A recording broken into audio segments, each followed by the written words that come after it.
Lawyer बनने के लिए कौन सा सब्जेक्ट लेना पड़ता है और लॉयर बनने के लिए किन प्रोसेस से गुजरना पड़ता है और क्या रिक्वायरमेंट्स हैं।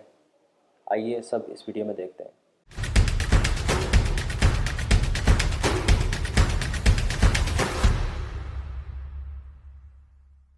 अस्सलाम वालेकुम, मेरा नाम खालिद बारी है। मैं एडवोकेट हाई कोर्ट हूँ।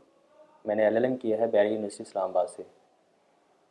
बहुत सारे यंग लोग जो अभी लॉयर बनना चाहते हैं या वो लोग जो जॉब कर रहे हैं और वो साथ लॉयर का प्रोफेशन अपनाना चाहते हैं, वो पूछते हैं कि हमें लॉयर बनने के लिए कौन सा सब्जेक्ट रखना पड़ेगा। तो हर कंट्री में लॉयर बनने के लिए डिफरेंट रिक्वायरमेंट्स एंड प्रोसीजर है। तो मैं आपको पाकिस्तान से रिलेटेड तमाम मालूमात मुहैया करूँगा।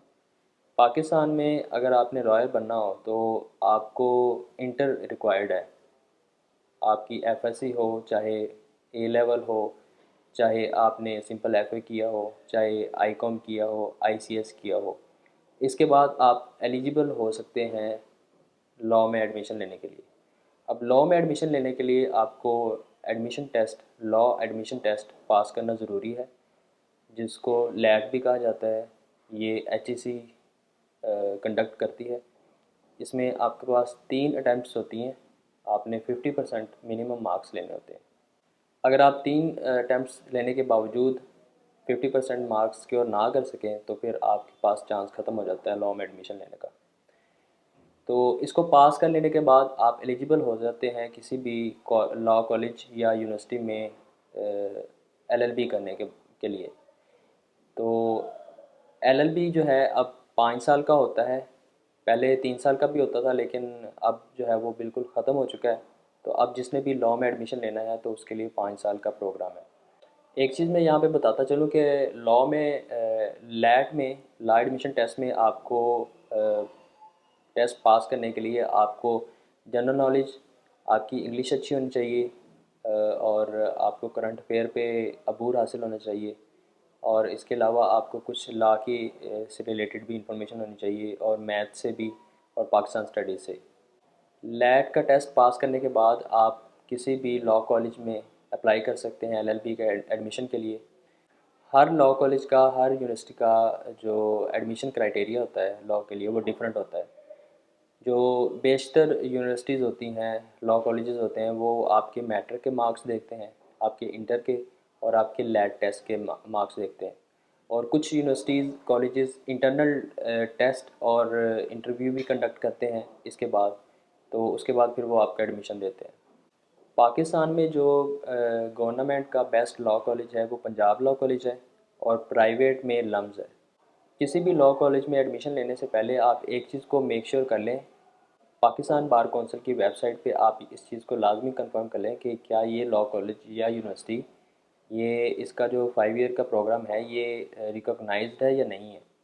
अगर तो रिकॉग्नाइज्ड है तो फिर ही उसमें एडमिशन लें, अदरवाइज़ आपके पैसे और टाइम दोनों ज़ाया होंगे।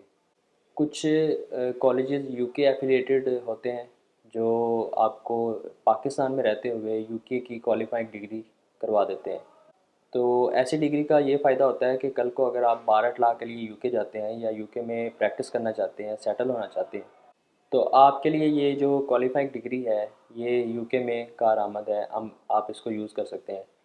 नहीं तो आपको, अगर पाकिस्तान की किसी लॉ कॉलेज से आपने एलएलबी की है तो फिर आपको यूके में 12 लाख करने के लिए या सेटल होने के लिए एक कन्वर्जन कोर्स करना पड़ता है, जिसको जीडीएल भी बोलते हैं। जब आप एलएलबी पास कर लेते हैं उसके बाद आपने लाइसेंस लेना होता है। तो एलएलबी पास करने के बाद आपने एक और टेस्ट पास करना होता है जिसको ग्रेजुएशन असेसमेंट टेस्ट, गैट बोलते हैं। गैट को पास कर लेने के बाद आपने किसी सीनियर वकील के साथ 1 साल प्रैक्टिस करनी है, और उसके बाद आपने लाइसेंस के लिए अप्लाई कर देना है। तो लाइसेंस लेने का तरीकाकार ये होता है कि हर सूबे की एक बार कौंसिल होती है। जैसे पंजाब में पंजाब बार कौंसिल है, तो वहाँ पे आपने अप्लाई करना है। वहाँ पे अप्लाई करने के लिए आपने अपनी जो एलएलबी की ट्रांसक्रिप्ट है, फाइनल ट्रांसक्रिप्ट, वो लगानी है, और एप्लीकेशन लगानी है, और साथ गैट का रिज़ल्ट लगाना है, और अपनी जो 1 साल की आपकी आर्टिकलशिप है जो आपने प्रैक्टिस की है सीनियर के साथ, उनका लेटर लगाना है साथ, और कोई भी डॉक्यूमेंट जो बार कौंसिल किसी सूबे की एक्स्ट्रा डॉक्यूमेंट रिक्वायर्ड करे वो आपने साथ लगा लेना है। यहाँ पे मैं एक चीज़ बताता चलूँ कि गैट को पास करने के लिए भी आपके पास 3 अटैम्प्ट्स ही होती हैं और इसके लिए भी आपको 50% मार्क्स रिक्वायर्ड होते हैं। तो बार कौंसिल से जब आप लाइसेंस ले लेते हैं तो फिर आप ऑफिशियली एक लॉयर बन जाते हैं, फिर आप लॉयर कोर्ट में अपीयर हो सकते हैं। पहले जो 2 साल होते हैं वो आपको लॉयर कोर्ट का लाइसेंस मिलता है। इसमें आप किसी भी डिस्ट्रिक्ट या तहसील लेवल पे जो भी बार होती है उसका उसका उसकी मेंबरशिप ले सकते हैं। तो 2 साल आप लॉयर की कोर्ट की प्रैक्टिस करेंगे और 2 साल के बाद आप एलिजिबल हो जाएंगे हाई कोर्ट के लाइसेंस के लिए। हाई कोर्ट का लाइसेंस भी आप उसी सेम बार में जाके अप्लाई करेंगे और फिर आपको हाई कोर्ट का लाइसेंस मिल जाएगा। दैन आप हाई कोर्ट में अपने सूबे की हाई कोर्ट में पेश हो सकते हैं।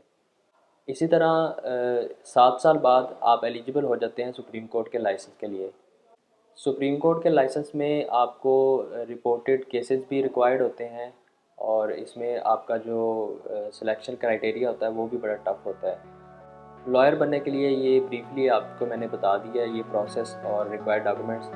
अगर आपका कोई क्वेश्चन हो तो आप मुझे व्हाट्सअप कर सकते हैं और अगर आप 1-on-1 मीटिंग करना चाहते हो तो आप नीचे लिंक पर क्लिक करके अपना टाइम स्लॉट बुक कर सकते हैं। तो मिलते हैं अगली वीडियो में। Thank you so much. अल्लाह हाफिज़।